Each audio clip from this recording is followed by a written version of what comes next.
Каждую ночь город засыпал, укрываясь мерцанием фонарей и далеким гулом поездов с вокзала. А в старом сквере, у реки, среди прохладной тишины и шелеста ветвей, спала девочка. Ей было не больше 10 лет. Худенькая, с поношенным рюкзаком и выцветшей курткой, она пряталась в уголке сквера и спала на лавке, завернувшись в потрепанный плед. Звали ее Лена. Она убегала из приютов и детских домов снова и снова. Не потому, что была трудным ребенком, а потому, что нигде не чувствовала себя нужной. В стенах учреждений ей всегда было душно. Жестокие дети, шумные коридоры, холодные взгляды и чужие слова. В сквере же, несмотря на страх, был покой. Здесь никто не приказывал и не наказывал за слезы. С первыми проблесками утра Лена уходила, пока не появлялись уборщики и прохожие. Она искала еду. Иногда собирала пустые бутылки, иногда встречала добрых людей, которые оставляли пакет с булочкой и яблоком. Однажды, осенью, когда желтые листья ложились на землю мягким ковром, к ее лавке подошел мужчина. Его звали Андрей. Он не прошел мимо, как все остальные.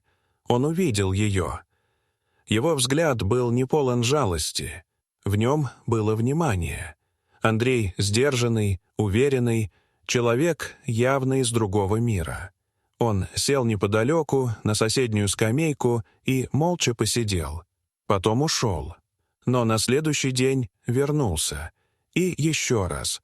Лена настороженно следила за ним, готовая в любую минуту убежать. Но Андрей не делал резких движений и не подходил без спроса.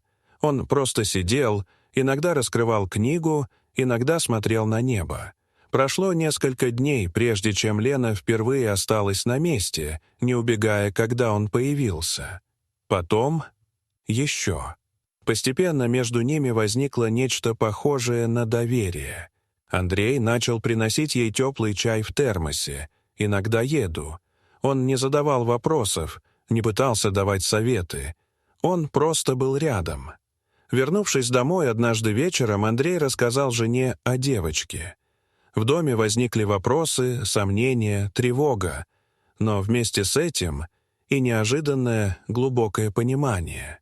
Через несколько недель, после разговоров с опекой и специалистов, после бумажной волокиты, решение было принято. Они удочерят Лену. Первые месяцы в новом доме девочка почти не разговаривала. Она ходила тихо, осматривала каждый уголок, как маленькое животное, привыкшее к опасности. Засыпала только с включенным светом. Но никто не торопил ее. Марина и Андрей дали ей комнату, ее первую настоящую комнату. На кровати лежал мягкий, игрушки. Со временем Лена начала улыбаться. Потом смеяться.